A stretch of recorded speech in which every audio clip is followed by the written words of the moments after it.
वैष्णवेभ्यो नमो नमः। सीतानाथ समारंभां श्रीरामानन्दार्य मध्यमाम् अस्मदाचार्यपर्यन्तां वन्दे श्रीगुरुपरम्पराम्।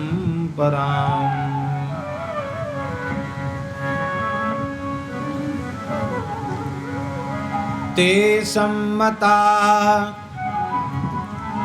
जनपदेषु धनानि तेषां यशांसि न च सीदति धर्मवर्गः। धन्यास्त एव निवृत्तात्मजभृत्यदारा येषां सदाभ्युदयदा भवति प्रसन्ना। नमो गोभ्यः श्रीमतीभ्यः सौरभेभ्यः च नमो ब्रह्मसुताभ्यश्च पवित्राभ्यो नमो नमः। भक्त भक्ति भगवंत गुरु चतुर नाम बपुए इनके पद वंदन किए नाशे विघ्नने।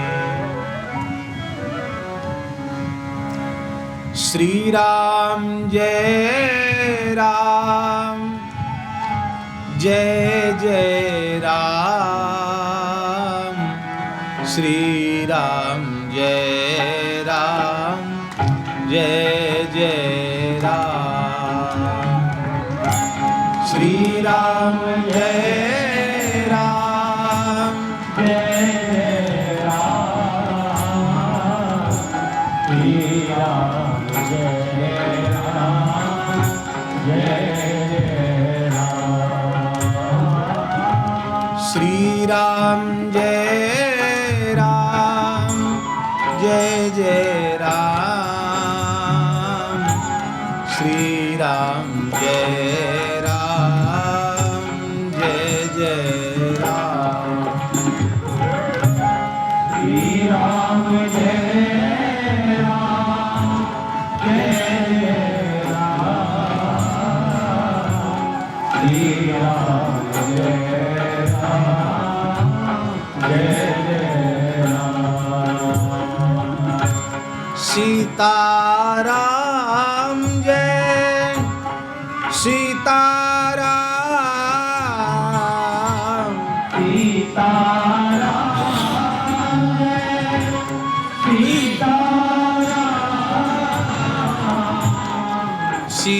सीताराम जय सीताराम। सीताराम जय सीताराम। राधे श्याम जय राधे श्याम।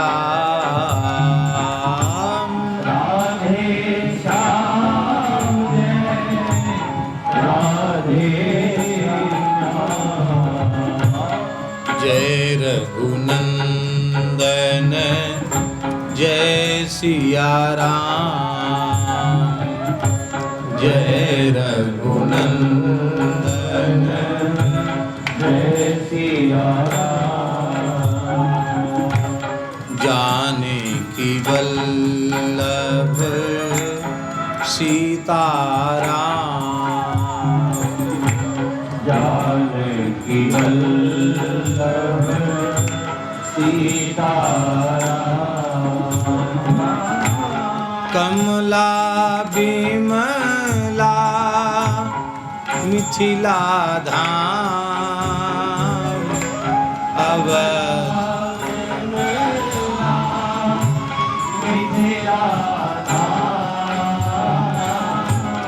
अवध सरयू सीताराम। अवध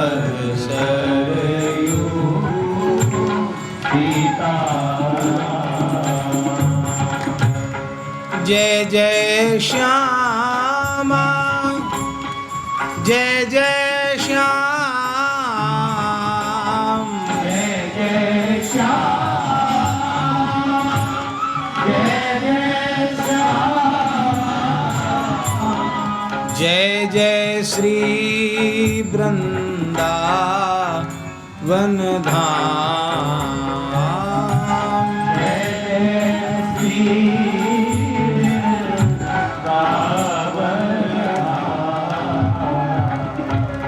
जय जय श्यामा, जय जय श्याम, जय जय श्री वृंदावन धाम, जय जय श्याम, जय जय श्याम, जय जय श्री वृंदावन धाम।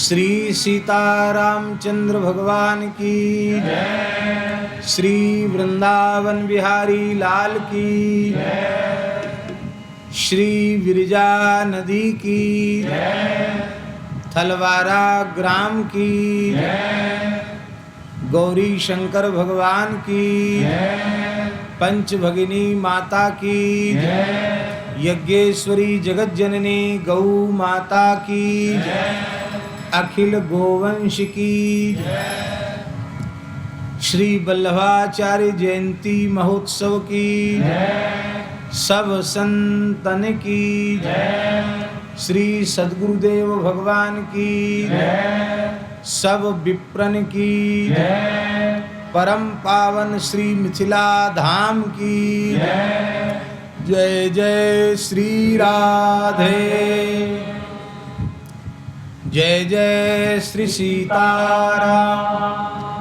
हर हर महादेव, निताय गौर हरि बोल। हरिशरणम भक्तवांछा कल्पतरु भक्तवत्सल शरणागत वत्सल, भगवान श्री हरि की महती कृपा करुणा से हम आप सबको धर्मप्राण भारतवर्ष की धरती पर देव दुर्लभ मानव जन्म प्राप्त हुआ है और मानव जन्म की प्राप्ति का सर्वोत्कृष्ट फल सत्संग है। वह सत्संग भी हम लोगों को किसी न किसी माध्यम से सुलभ हो रहा है।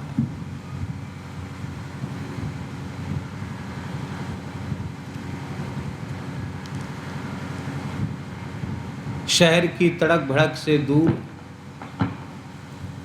मिथिला के इस गांव में रहकर मन में खूब प्रसन्नता हुई। कल आचार्य जी ने कहा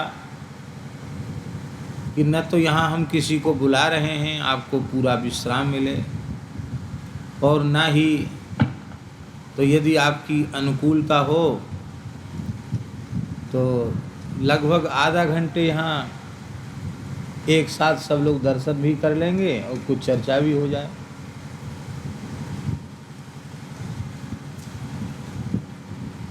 तो हमारी अनुकूलता की बात इन्होंने पूछी, और सत्संग की तो सदा सर्वदा अनुकूलता ही है। तो आप सबका एक स्थल पर दर्शन हुआ। अभी हमने आचार्य जी से पूछा कि हम क्या कहें, तो इन्होंने कहा, क्या कहा आपने?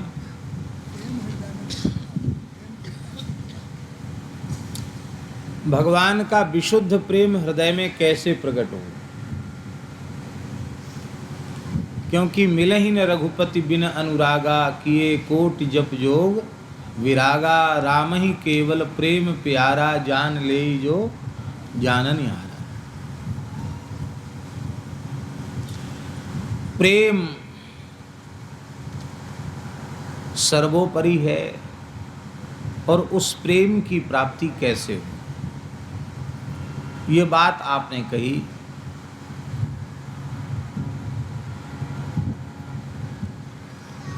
उसका पहला उत्तर तो ये है कि जिसे अतिशय दुर्लभ भगवत प्रेम की प्राप्ति हो गई हो,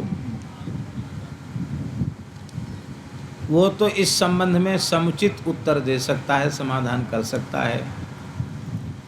और जिसके हृदय में प्रेम की गंध भी न हो, वो क्या समाधान करेगा? तो न तो हम प्रेमी हैं, न हमारे हृदय में प्रेम है। हाँ, गुरुजनों की वाणी से जो कुछ सुना है, ग्रंथों में जो देखने को मिला है, उसके अनुरूप चर्चा करके हम अपनी वाणी को पवित्र करेंगे।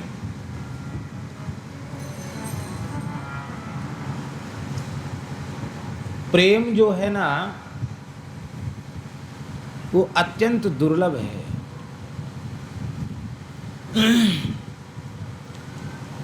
मनुष्य जन्म की सफलता पुरुषार्थ चतुष्टय की सिद्धि में है, ऐसा हमारे शास्त्रों में वर्णन मिलता है।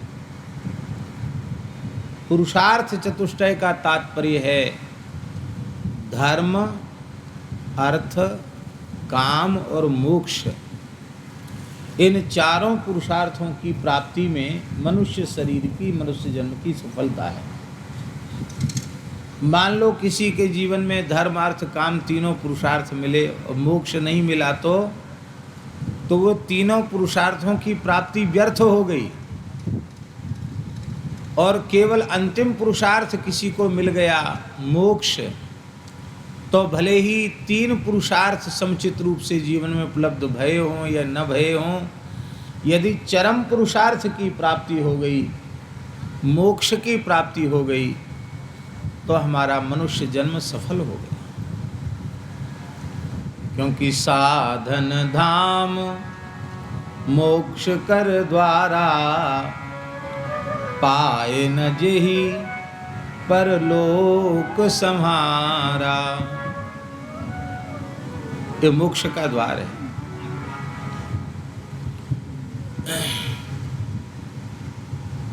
अति दुर्लभ मनुष्य जन्म है।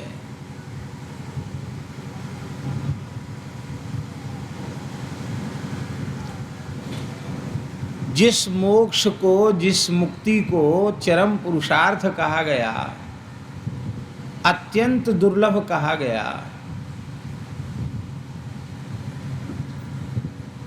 वह मुक्ति भगवान देने में बिल्कुल विलंब नहीं करते हैं। कोई उनसे मुक्ति मांगे तो चटपट मुक्ति दे देते हैं। अरे जो अपने प्रबल विरोधियों को मुक्ति दे सकते हैं, हिरण्यकशिपु, हिरण्याक्ष, मधुकैटभ, रावण, कुंभकर्ण, शिशुपाल, दंतवक्त्र आदि को जो मोक्ष दे सकते हैं, विरोधियों को मोक्ष दे सकते हैं, वो भला प्रेमियों को, भक्तों को मोक्ष देने में विलंब क्यों करने लगे? मुक्ति बहुत जल्दी दे देते हैं। जिस दिन जीव भगवत शरणागत होता है, मुक्ति तो उसी दिन मिल जाती है। जिस दिन नहीं, जिस क्षण जीव भगवत शरणागत होता है, उसी क्षण संसार चक्र से छूट जाता। मुक्ति तो उसी समय हो गई। बाबा मुक्ति के लिए वैष्णव साधन नहीं करता, मुक्ति तो हो गई। जो हो गई है उसके लिए क्या साधन करना?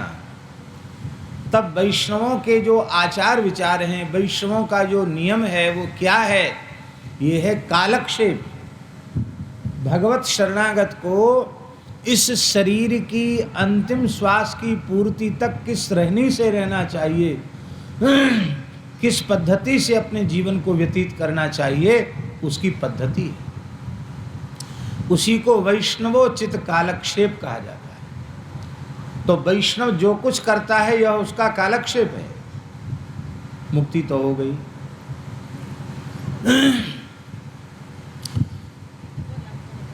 भगवान सुखदेव जी कह रहे हैं, मुक्तिम ददाति करहिचित स्मन भक्ति योगम भजताम मुकुंदः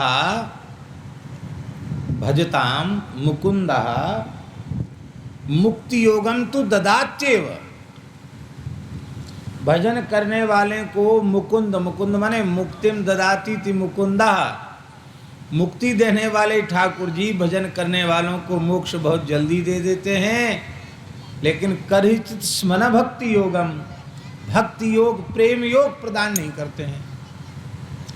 इसका तात्पर्य है कि मानव जन्म की सफलता जिस मोक्ष में है, उस मोक्ष से भी दुर्लभ वस्तु है प्रेम।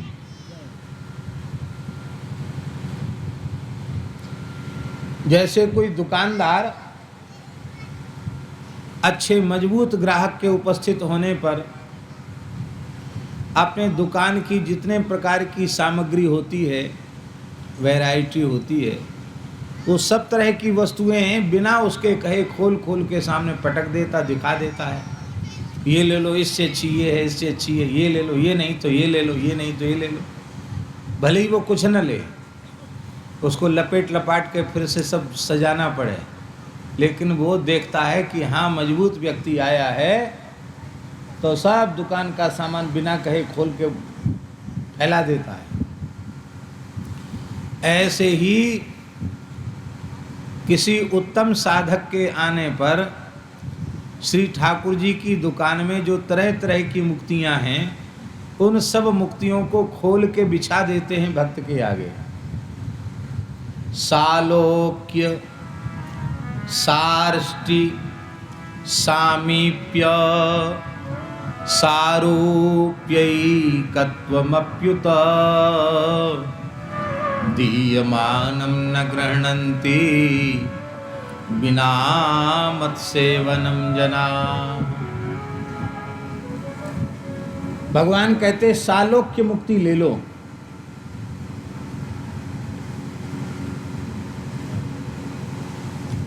हमारे समान लोक की प्राप्ति तुम्हें हो जाएगी।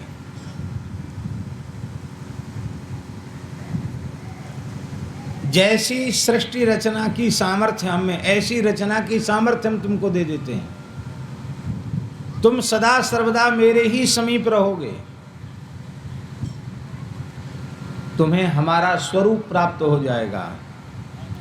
और तुम एकत्व चाहो, अपनी सत्ता का सर्वथा मुझ में विलय करना चाहो, तो वो भी हो जाएगा। बोलो क्या चाहिए? सालोक्य चाहिए कि सामीप्य चाहिए कि सारूप्य चाहिए कि सार्ष्टि चाहिए कि एकत्व चाहिए, कैवल्य चाहिए? क्या चाहिए बोलो? तो दीयमानम, मैं बार बार देता हूँ, न गृह्णन्ति, लेते नहीं हैं। क्यों? उनको आपके प्रेम का स्वाद मिल गया है। वे कहते भगवान, इन मुक्तियों में यदि आपकी प्रेम पूर्ण निष्काम सेवा का सुख न हो तो ये मुक्तियां हमको नहीं चाहिए। कागभुसुंडी मागुबर अत प्रसन्न मोहि जान, मुझे प्रसन्न नहीं अति प्रसन्न जान करके ही कागभुसुंडी जी वरदान मांगो। और ठाकुर जी की दुकान में जितनी वस्तुएं थी सब खोल के दिखा दी, ये ले लो, ये ले लो, ये ले लो, ये ले लो, योग की सिद्धियां ले लो, मोक्ष ले लो, भोग ले लो, सब कुछ ले लो। कागभुसुंडी जी बड़े चतुर, सोचने लगे, नाथ सकल सुख देन जो कही,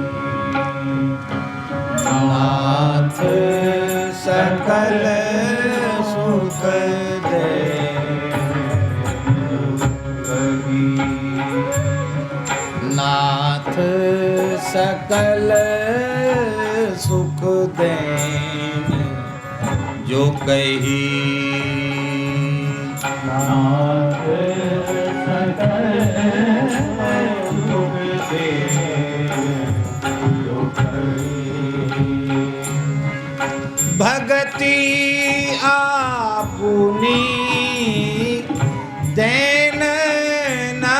ही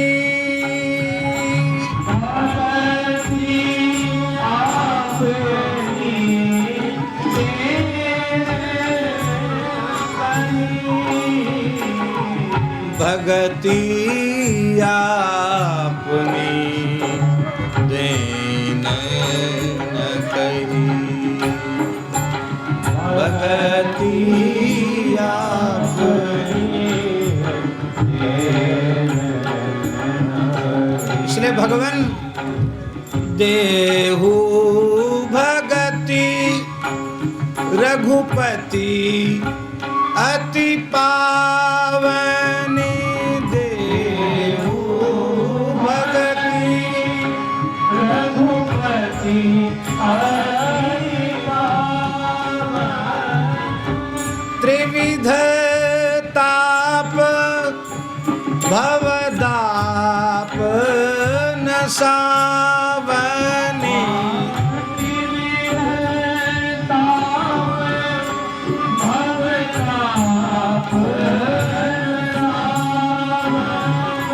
त्रिविध ताप भवदाप नसावनी, त्रिविध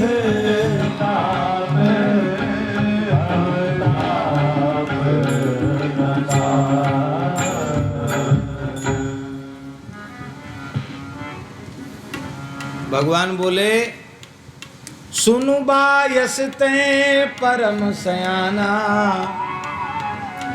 काहि न मांगिसी अस वरदाना। आचार्य जी, ज्ञानी तो होता है सयाना,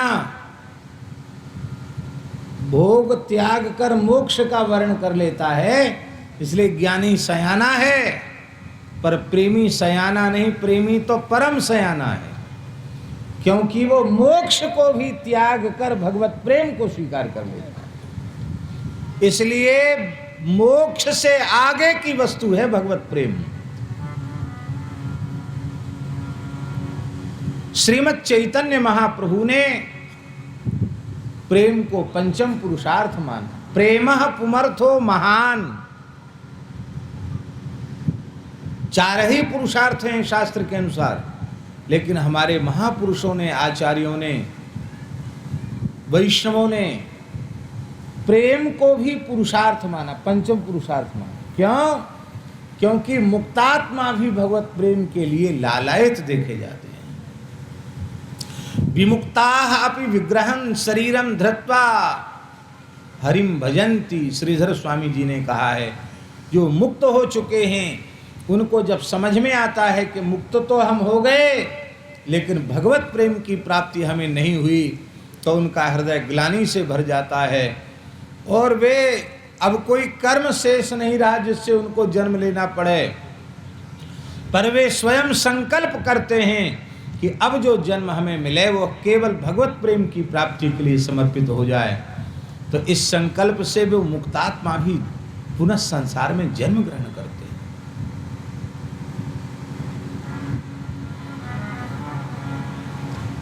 ऐसा प्रेम अति दुर्लभ है। पर यह दुर्लभ प्रेम सुलभ हो जाता है। जो अति दुर्लभ है वो भी सुलभ हो जाता है। बहुत ध्यान से सुने, भक्ति और प्रेम दो चीजें नहीं है, एक ही चीज है। क्योंकि नारद भक्ति सूत्र में देवर्षि नारद जी कह रहे हैं, सात्वस्मिन् परम प्रेम रूपा।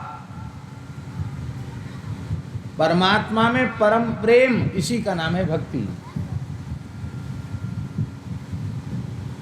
सात्वस्मिन् परम प्रेम रूपा।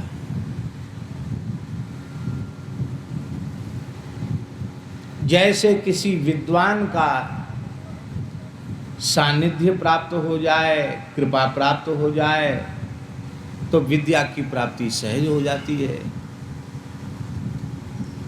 किसी कलाकार, किसी गुणी की प्राप्ति हो जाए तो उसका संग करते करते गुण की, विद्या की, कला की प्राप्ति हो जाती है।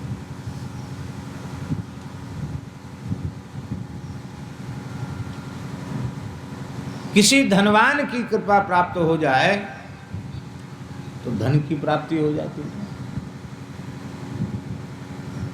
ठीक इसी प्रकार से किसी प्रेमी अनुरागी संत की कृपा हो जाए, हरिदास की कृपा हो जाए, भगवत भक्त की कृपा हो जाए, किसी साधु की कृपा हो जाए, तो भगवान की भक्ति जीव को सहज प्राप्त हो जाती है।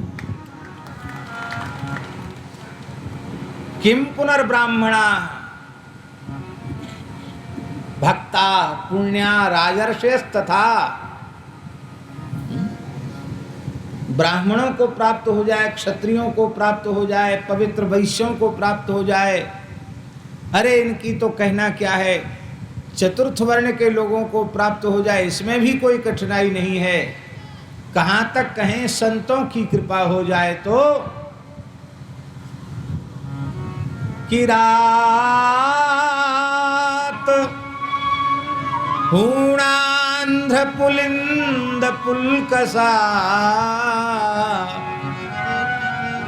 आभीर कंका यवना खसादय ये च पापा यदुपाश्रयाश्रया शुद्ध्यन्ति तस्मै प्रभु विष्णवे नमः। यहाँ आचार्य जी सबसे महत्वपूर्ण पद है यदुपाश्रयाश्रया। ये पाप योनियों में जन्म लेने वाले प्राणी किसी संत का आश्रय ले लें, यदुपाश्रयाश्रया, भगवदाश्रित किसी भक्त का आश्रय ले लें तो तत्काल भगवत प्रेम को प्राप्त करके शुद्ध्यंति पवित्र हो जाते हैं। किरात, जंगली जाति किरात, कोल भील किरात, बचन किरातन के सुनत जिम पितु बालक बैन, किरात जाति। बाबा जंगल में एक किरात था, वो कथा कीर्तन सत्संग से तो कोसों दूर था।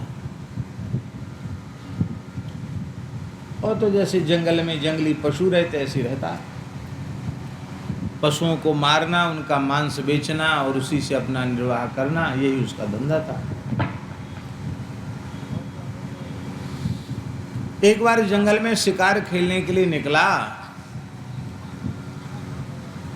तो गोदावरी के तट प्रांत में एक पर्णकुटी दिखाई पड़ी उसको। उसने सोचा यहाँ कौन, इस घनघोर जंगल में कौन रहता है, खड़ा हो गया। तब तक महात्मा बाहर निकले, जटाजूट तिलक स्वरूप। वो किरात केवल इतना जानता था कि जंगल में इस तरह के लोग भी रहते हैं, जो कोई महात्मा है, ऐसा वो समझता था। इतना तो जानता था कि ये कोई साधु बाबा है, महात्मा है, ऐसा समझता था। तो उसने अपनी नज़र से ही उनको प्रणाम किया, कोई सिर नहीं झुकाया, दृष्टि से ही उनको प्रणाम किया और चला गया। अब वो जब भी उधर से निकलता तो जान करके उधर से निकलता कि बाबा जी मिल जाएं, और इस प्रकार से इस समय से निकलता कि बाबा जी की कुटिया से बाहर निकलने का समय होता। तो सहज ही उसको संत दर्शन होने लग गया, और संत दर्श जिम पातक टरई, धीरे धीरे उसके पाप नष्ट होने लगे। एक दिन उसके मन में आया कि ये बाबा खाता क्या होगा, कहीं जाता तो है नहीं, तो चलो आज जो कुछ शिकार में मिलेगा आज इसी को दे दूंगा। वो इतना भोला था, वो ये नहीं समझता था कि महात्मा हैं, कंदमूल फल खाने वाले, हमारे जैसे अशुद्ध वस्तु का आहार करने वाले ये नहीं है। वो सोचता था जैसे जंगली लोग हम मांस खाते हैं ऐसे ये भी खाता होगा।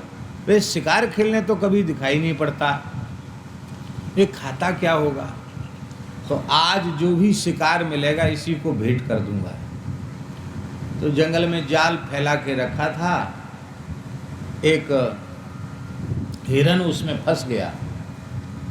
उस हिरन को जाल में बांध करके कंधे पर ले करके आया। बाबा जी तो कुटिया के भीतर थे। आवाज लगाई, काबरा जी इधर आ जाओ आगे। आवाज लगाई,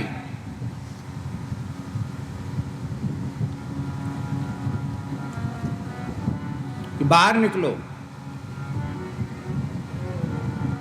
आज मैं आपके लिए एक शिकार लाया हूं। महात्मा बाहर निकले तो देखा महाराज वो हिरन जो था छटपटा रहा था बेचारा जाल में। वो महात्मा तो बहुत दयालु, अरे राम राम राम राम राम, क्या छोड़ो छोड़ो छोड़ो छोड़ो।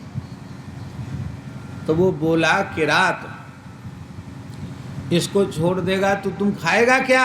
क्या खाएगा? भूखा मर जाएगा। तुम्हारे भोजन के लिए लाया हूं। उसने कहा ये सब हम नहीं खाते हैं। तब क्या खाता है? अरे जंगल में तो लोग शिकार के लिए आते हैं और तुम शिकार नहीं करते तो क्यों यहाँ आए हो? क्या करते हो यहाँ? महात्मा तो प्रेमी थे। महात्मा रोने लगे, बोले भैया तुमने बिल्कुल ठीक कहा, जंगल में लोग शिकार करने आते हैं, तुम भी शिकार करने आए हो, हम भी जंगल में शिकार करने आए, पर क्या करें, हम जिसका शिकार करने आए हैं वो तो हमको अब तक मिला ही नहीं। तो किसका शिकार करने आए हो? बोले हम श्री कृष्ण मृग का शिकार करने आए। वो श्री कृष्ण मृग दूर दूर भाग रहा है। तो कैसा है वो श्री कृष्ण मृग? तो महात्मा ने नख सिख श्री कृष्ण के सौंदर्य का वर्णन कर दिया।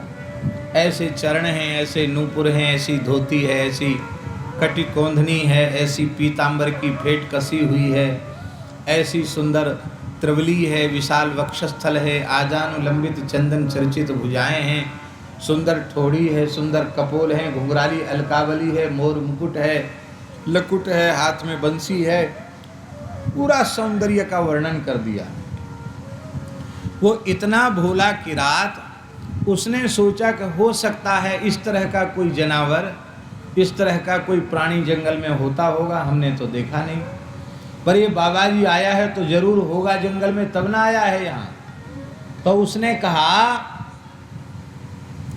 कि अब जब तक वह शिकार हमको नहीं मिल ला करके हम नहीं दे देंगे तब तक हम चैन से बैठेंगे नहीं, खाएंगे पिएंगे नहीं, कह के चला गया। अब खोजने लगा। बाबा 3 दिन 3 रात हो गए उसको बिना खाए पिए, केवल वही चिंतन करे, ऐसे पैर हैं, ऐसे हाथ हैं, ऐसा कपड़ा है, ऐसी बांसुरी है, वो शिकार मिलना चाहिए, बाबा जी का शिकार, बाबा जी का शिकार। ठाकुर जी तो जहाँ पे खोजो वहीं मिलेंगे, एक पल की तलाश में। ठाकुर जी प्रसन्न हो गए और बांसुरी सुनाई पड़ी। जैसे ही बांसुरी सुनाई पड़ी तो उसकी समझ में आया कि अरे वो बाबा जी बोलते थे कि वो बंसी बजाता है, आवाज़ तो ठीक ठीक आ रही है। तो बांसुरी के शब्द का अनुसंधान करता हुआ वो पहुंचा तो क्या देखता है, जाल में फंसे हुए साक्षात श्री कृष्ण खड़े हैं। उसने ये थोड़ा ही समझा कि ये परमात्मा है, भगवान है, उसने तो यही समझा कि ये कोई जीव हैं, जीव जंतु हैं। तो जाल में कसकर ठाकुर जी को बांध लिया और बांध के कंधे पर लटका लिया। और महाराज 3 दिन तो बीत ही गए थे, चौथा दिन था। चौथे दिन पहुंच गया और फिर आवाज लगी, बाबा जी आपका शिकार मिला, बहुत मुश्किल से मिला है, लो बनाओ खाओ। अब महात्मा भीतर भीतर बड़े दुखी हो गए कि ये तो किरात अच्छा पीछे पड़ गया। अभी 3 दिन पहले एक हिरन को पकड़ के लाया था, जैसे तैसे, अब पता नहीं कौन से जीव को पकड़ के लाया। जैसे ही बाहर निकले तो क्या देखते हैं, साक्षात श्री कृष्ण जाल में फंसे हुए, मंद मंद मुस्कुरा रहे हैं ठाकुर जी। महात्मा अरे बोलो छोड़ो छोड़ो छोड़ो। अरे कैसा बाबा जी है, 3 दिन पहले एक हिरन पकड़ के लाए, उसको छुड़वा दिया, अब तुम्हारा शिकार मिल गया तो उसको भी छोड़ने को बोलते, क्यों छोड़ दे, भाग जाएगा, पकड़ में नहीं आएगा। महात्मा रोने लगे, बोले अब ये पकड़ में आ गया है तो अब भाग कर जाने वाला नहीं है, ये मृग नहीं, ये तो साक्षात परमात्मा श्री कृष्ण है। इन्हीं के लिए घर द्वार छोड़ा, हरिनाम का आश्रय लिया, जंगल में निवास किया। बेटा तुम धन्य हो, हमारे साधन से तो प्रभु हमें नहीं मिले, लेकिन तुम्हारी कृपा से हमको मिल गए। किरात रोने लगा, भगवान हम किरात, हम क्या जाने परमात्मा कौन सी चीज है, केवल संत दर्शन की महिमा, संत के दर्शन की महिमा की आज हमें भगवंत की प्राप्ति होगी। ऐसे जीवों को भी भगवान मिल जाते हैं। किरात हूणांध्र, हूण आंध्र जाति के, पुलिंद पुलकस आभीर कंक यवन खस, ये चपापा। पापा का अर्थ है पाप करते करते जो पाप रूप हो चुके हैं, ऐसे पाप रूप मनुष्य भी किसी संत का आश्रय ले लें तो उन्हें सहज भगवत प्रेम की प्राप्ति हो जाती है। इसलिए तात भगति अनुपम सुख मूला, तात भगति अनुपम सुख मूला, मिलहि जो संत होहि अनुकूला, मिलहि जो संत होहि अनुकूला।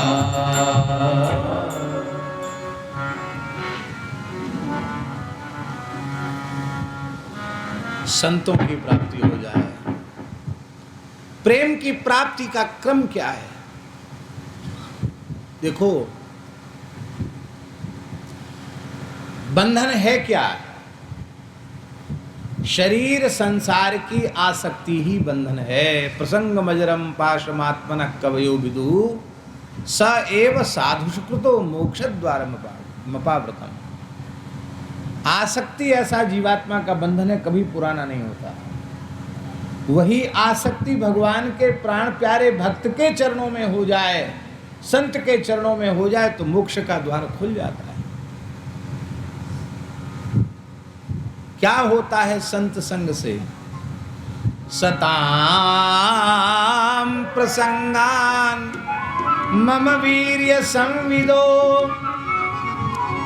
भवन्ति हृतकर्ण रसायना कथा तज्जोषणादास्वपवर्ग वर्त्मनि श्रद्धारतिर्भक्तिरनुक्रमिष्यति। सत्पुरुषों के चरणों में जब कोई जीव दृढ़ आसक्ति करता है तो वे संत प्रसन्न होकर मेरे प्रभाव और स्वभाव से युक्त संयुक्त मेरे मंगलमय चरित्रों का वर्णन करते हैं। उन मेरे चरित्रों का, मेरे और मेरे प्राण प्यारे भक्तों के चरित्रों का जब कोई प्रेम पूर्वक श्रवण करता है, तज्जोषणात्, जोषणात् माने जुसी प्रीति से बने हो, प्रेम पूर्वक जब श्रवण करता है तो आसु अपवर्ग वर्तमनी श्रद्धा। साधु संग का फल है, सत्संग का फल है, भगवत प्राप्ति के पथ में श्रद्धा उत्पन्न हो जाती है।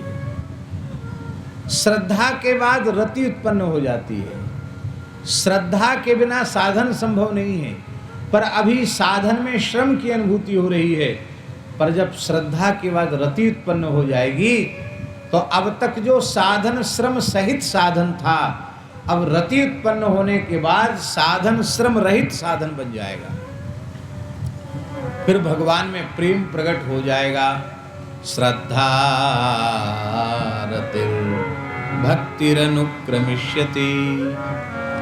और जब भक्ति प्रकट हो जाएगी तब क्या होगा? कैसे समझें कि हमारे जीवन में भक्ति प्रकट हो गई है? यदि शरीर संसार से पूर्ण वैराग्य हो जाए तो समझ लेना भक्ति प्रकट हो गई। भक्त्या पुमान जात विराग इंद्रियात् दृष्टश्रुतान् मदरचनानुचिन्तया चित्तस्य यत्तो ग्रहणे योगयुक्तो यतिष्यते ऋजुभिर्योगमार्गैः। रमा विलास रामानुरागी रमा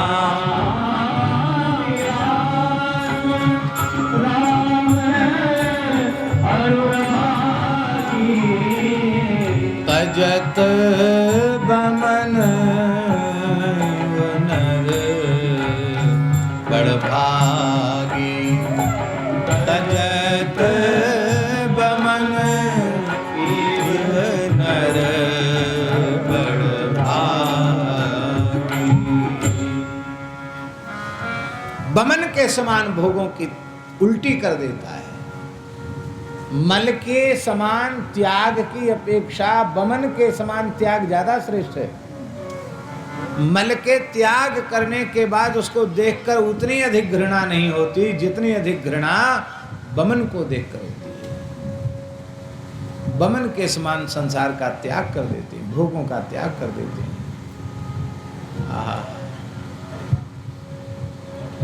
अब ये तो आचार्य जी प्रेम हुआ, इतना दुर्लभ है प्रेम, और संतों की कृपा हो जाए तो इतना सुलभ है। अब उस प्रेम पथ पर चलने के लिए, प्रेम की प्राप्ति की योग्यता अपने आप में संपादित करने के लिए हमें कुछ जीवन में सावधानियां चाहिए। उनको हम कह करके बात पूरी कर देते हैं। उनमें सबसे पहली सावधानी है आहार शुद्धि। हमारे वेद भगवान का सिद्धांत है आहार शुद्धौ सत्व शुद्धि। आहार की शुद्धि के बिना अंतःकरण की शुद्धि नहीं होती। आहार शुद्धि की परिभाषा क्या है? बहुत ध्यान से सुने। आहार शुद्धि की परिभाषा है सरल परिभाषा। जो वस्तु भगवान को भोग नहीं लग सकती है उस वस्तु को जीवन पर्यंत आहार के रूप में ग्रहण न करना, यही है आहार शुद्धि। आप जगन्नाथपुरी गए हैं, बद्रीनाथ गए हैं, रंगनाथ गए हैं, वृंदावन अयोध्या गए हैं, कहीं आपने देखा मध्य मांस का भोग लगता हुआ? कहीं आपने देखा प्याज लहसुन का भोग लगता हुआ, गाजर का भोग लगता हुआ? देखा आपने? कहीं कहीं नहीं देखा।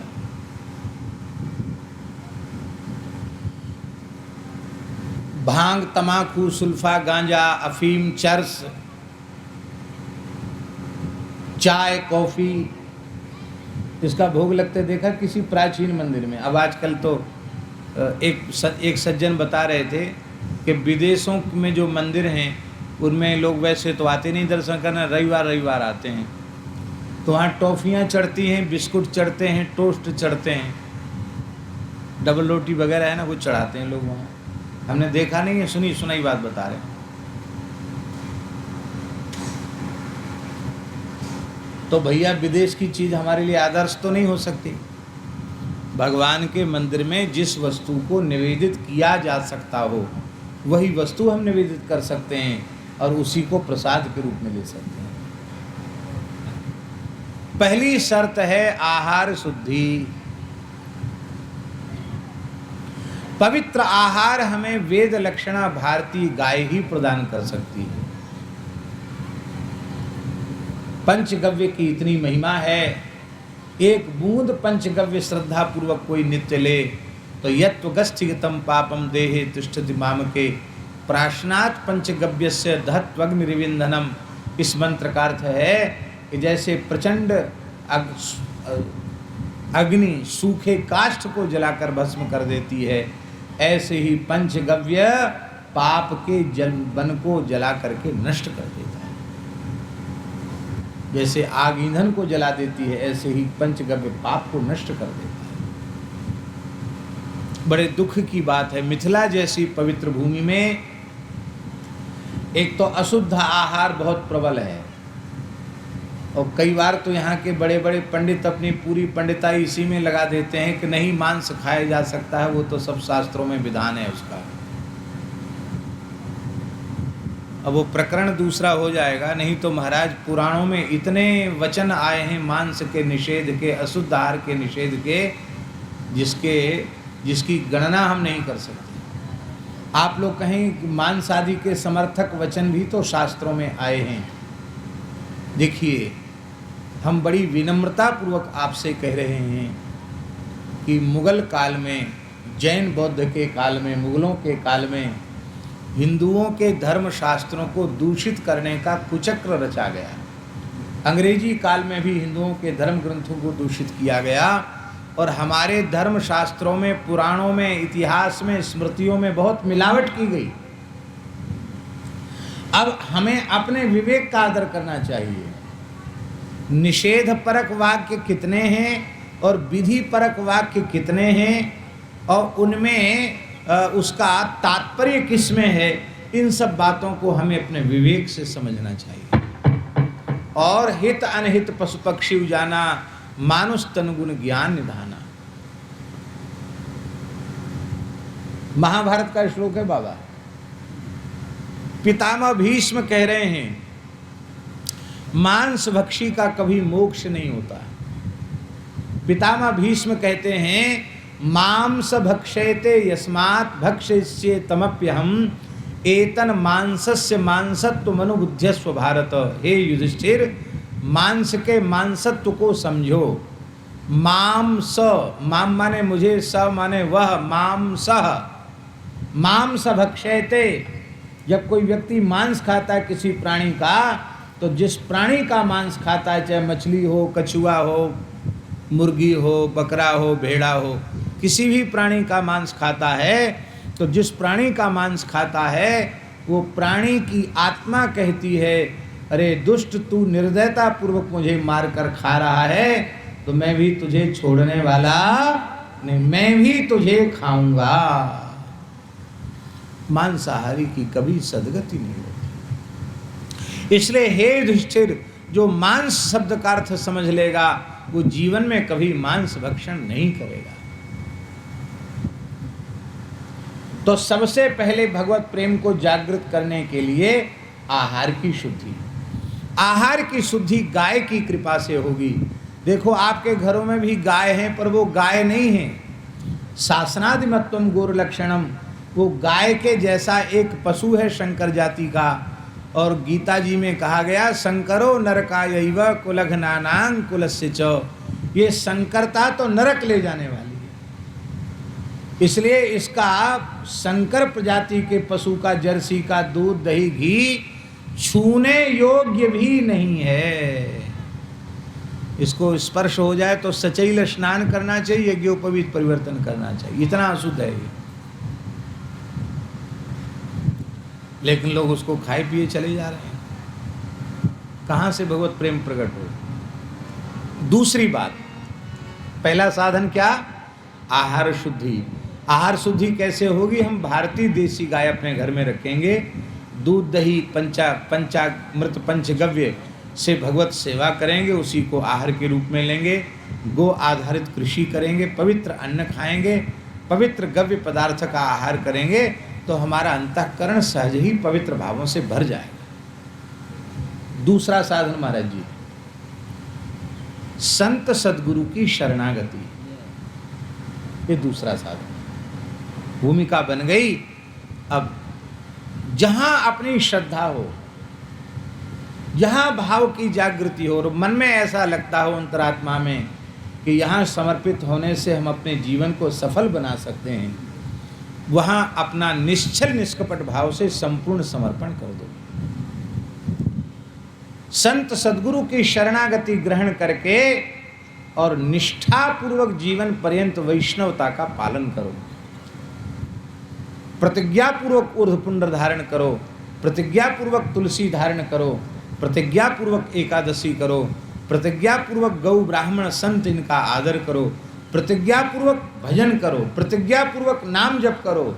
ये सब साधन निष्ठापूर्वक करेंगे तो निश्चित ही इसी जन्म में इसी शरीर से भगवत प्रेम की प्राप्ति हो जाएगी, इसमें संदेह नहीं।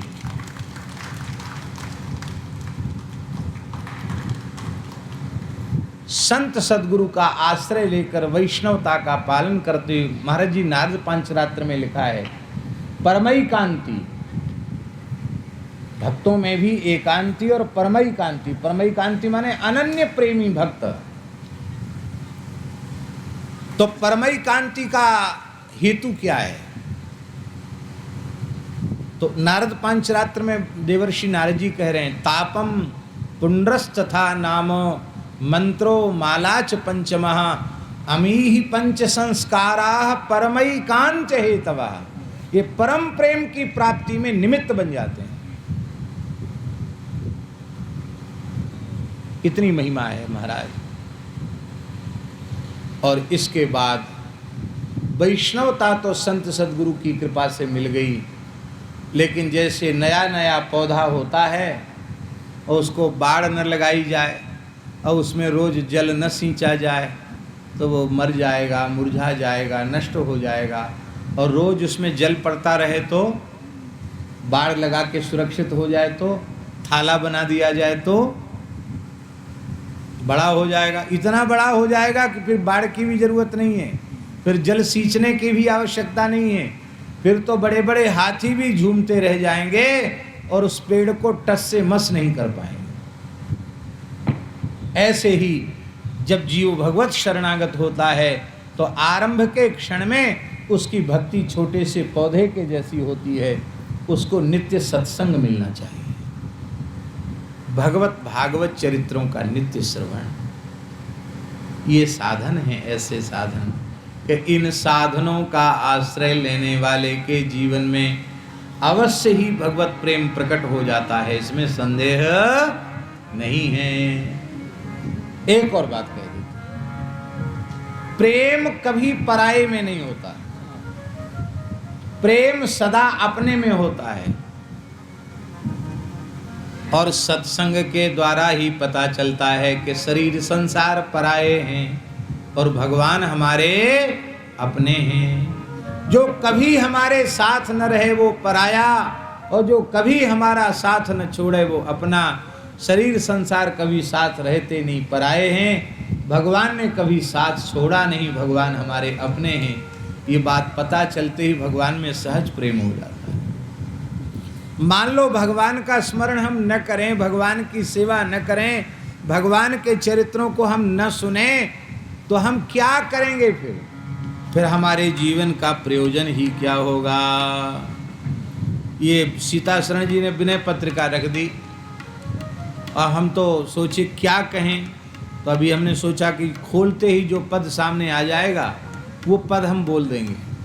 तो एक पद गा करके हम पूरा कर देते हैं।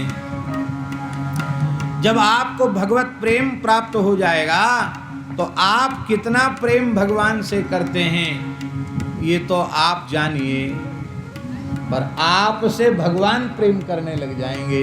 कैसा प्रेम करने लग जाएंगे? ऐसी हरि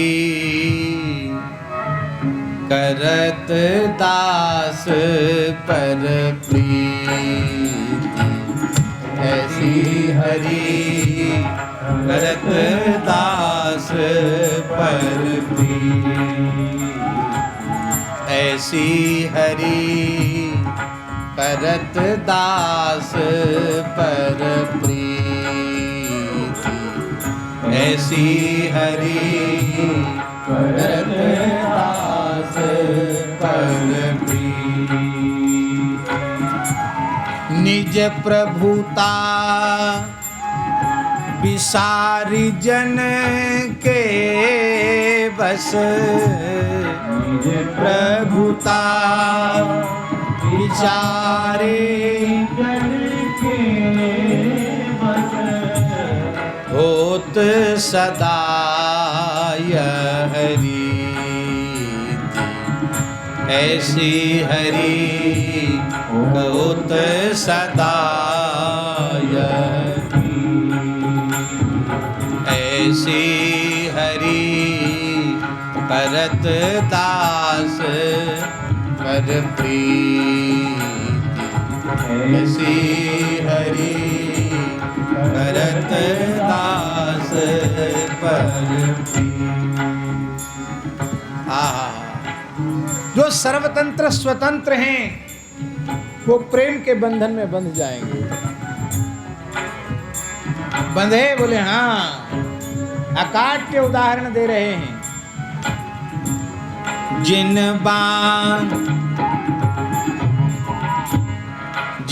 बांधे सुर असुर नाग नर प्रबल कर्म की डोरी जिन बांधे सुर असुर नाग नर प्रबल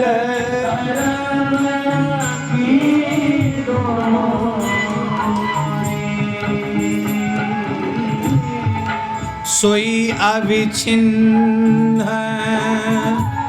ब्रह्म जसुमति कर सोई अविच्छिन्न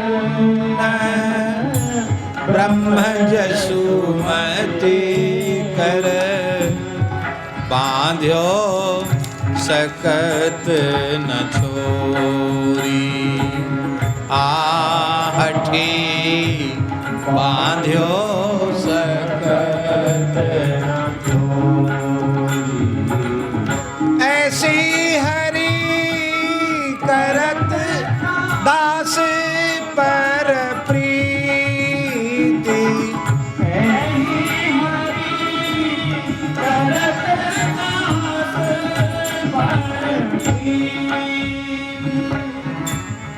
हाँ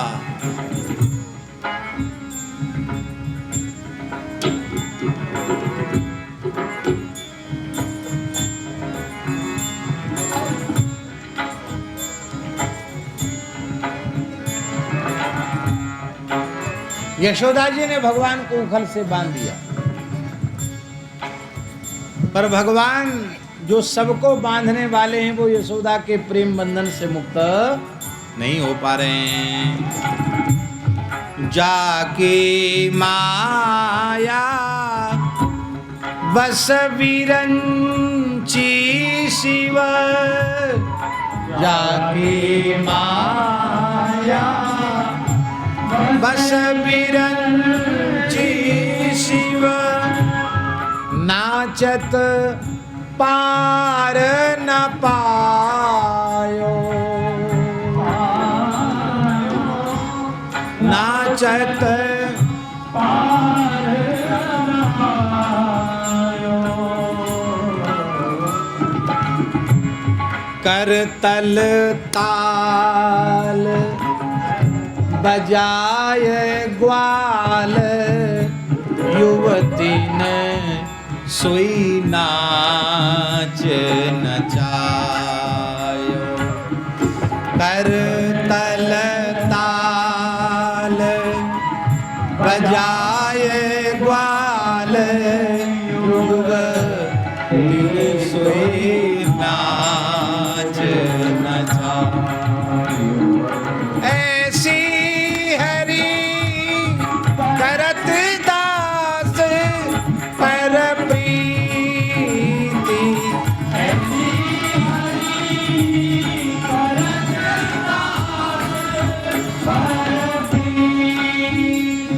ताही अहीर की छोहरियां छछियावर छाछ पे नाच नचायो। ब्रह्मा जी शंकर जी को अपनी माया में नचाने वाले स्वयं गोपियों की ताली पर नाच रहे हैं। ऐसी हरि करत दास पर प्रीति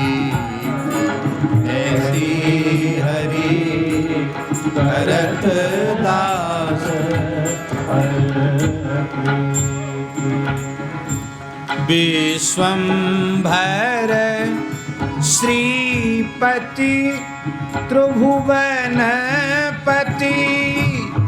विश्वंभर श्रीपति त्रिभुवन वेद विदित यह लीख वेद विदित यह लीख बलिशो कछु न चली प्रभुतावर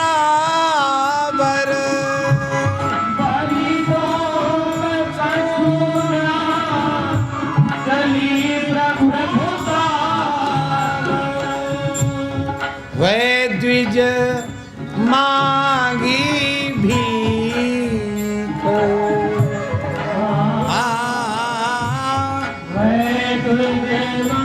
मांगी भीख वै द्विज मांगी भीख ऐसी हरि करत दास पर प्रीति ऐसी हरि करत दास पर प्रीति ऐसी हरि करत दास पर प्रीति। जो विश्वंभर हैं, लक्ष्मीपति हैं, त्रिभुवनपति हैं, वेदों में जिनके महात्म्य का वर्णन किया गया है, उन भगवान को बलि के आगे भिक्षुक ब्राह्मण बन करके 3 पग पृथ्वी का दान मांगने के लिए हाथ पसारना पड़ा। ये है प्रेमी भक्तों का महात्म्य। जाको नाम लिए दुख छूटत जाको नाम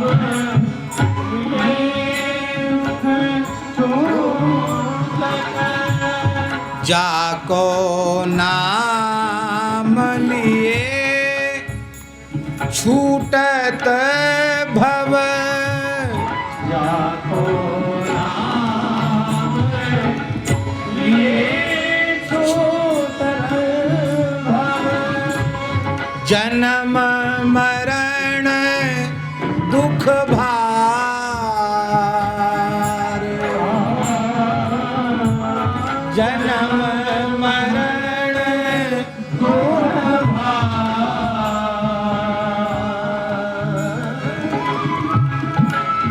अम्बरीश हित लागी दया निधि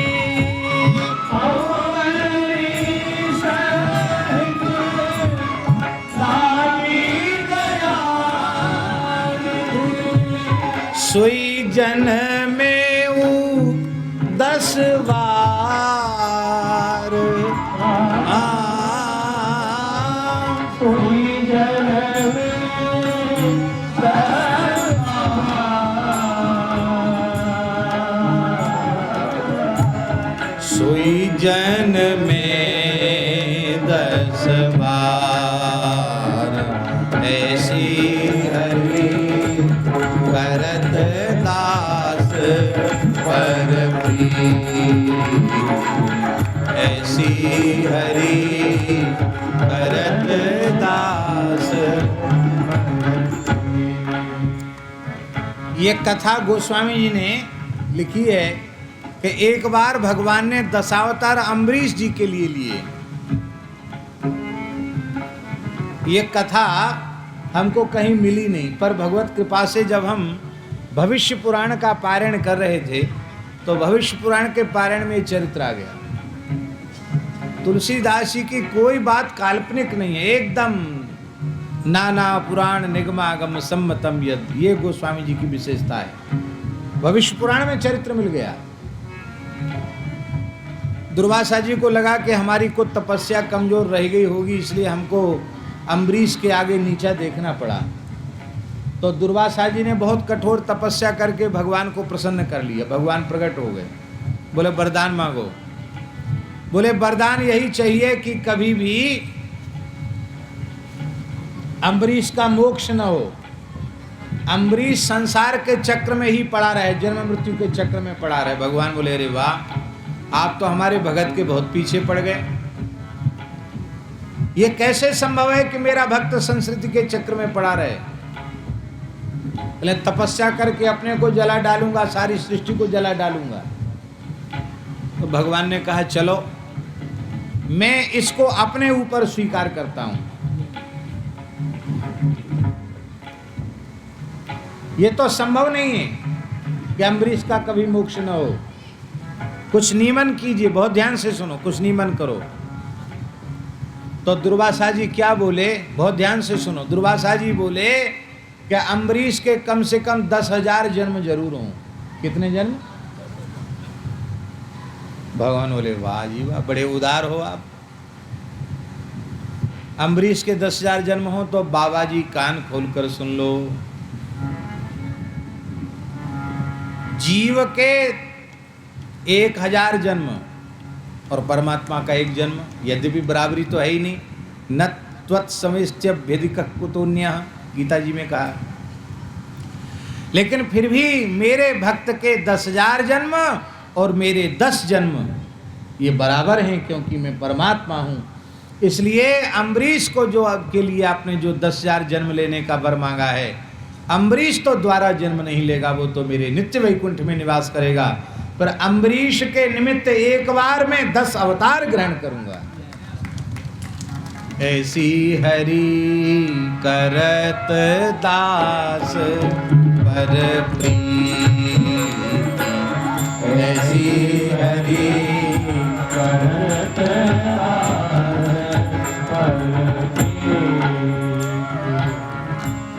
जोग विराग ध्यान जप तप करी, जोग विराग ध्यान जप तप करी, जेहि खोजत मुनि ज्ञानी, जेहि खोजत मुनि ज्ञानी। बानर भालू चपल पशु पामर,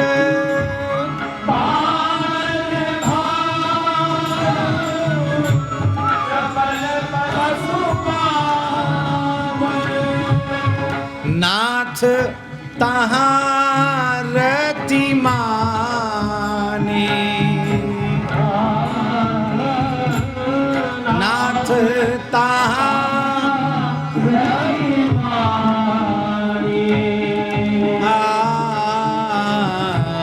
नाथ तहाँ रति माने। ऐसी हरि करत दास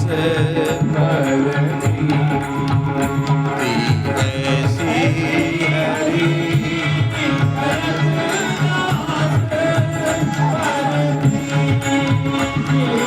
ऐसी हरि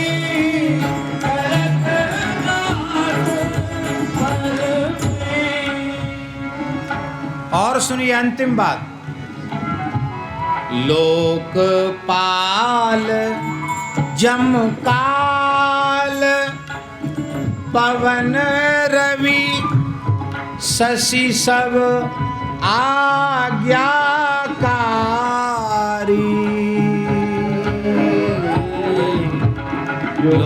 लोकपाल जमकाल पवन शशि सब आज्ञाकारी,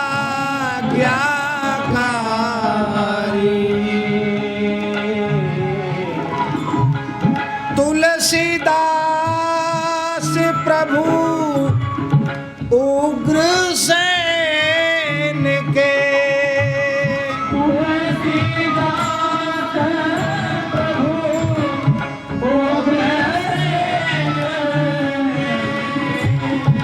द्वार बेत्र कर धारे, द्वार बेत्र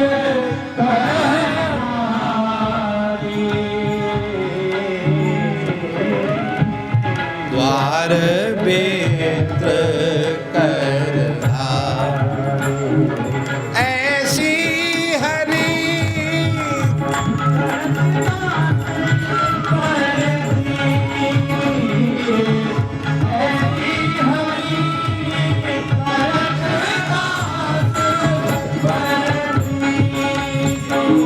ऐसी हरि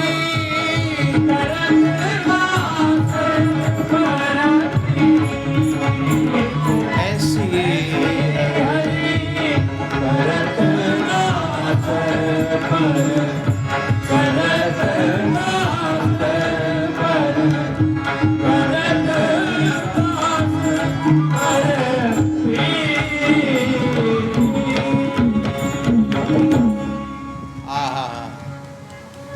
भगवान बोले उग्रसेन से राजा बन जाओ। उग्रसेन बोले महाराज कंस ने हमको जेल में डाल दिया, हमारे लड़के ने कितने साल जेल में पड़ा रहा, बुढ़ा हो गया, मेरी कौन सुनेगा। भगवान ने कहा तुम चिंता मत करो, तुम मेरे प्राण प्यारे भक्त हो, तुम सिंहासन पर बैठोगे और कृष्ण बलराम छड़ी लेकर जब सामने खड़े होंगे तो किसकी हिम्मत है जो तुम्हारी आज्ञा न माने। ऐसी हरि करत दास पर। हम भगवान के प्रेम भाजन बनना चाहते हो तो हम अपने जीवन को ऐसा जीवन बनाएं जैसे किसी विशुद्ध वैष्णव का जीवन होता है। बस इन्हीं शब्दों के खूब नाम जप करो, आहार पवित्र रखो, खूब नाम जप करो, प्रातःकाल जगने से लेके सोने तक भगवान नाम का जप करो, आहार को पवित्र रखो, खूब सत्संग करो, गौ ब्राह्मण संत इनकी सेवा करो, जीवन को, आचरण को, खान पान को, व्यवहार को पवित्र रखो, अवश्य ही भगवत प्रेम प्राप्त होगा और प्रेम प्राप्त करके जीवन धन्य हो जाएगा। हरि शरणम हरि शरणम हरि शरणम हरि शरणम हरि शरणम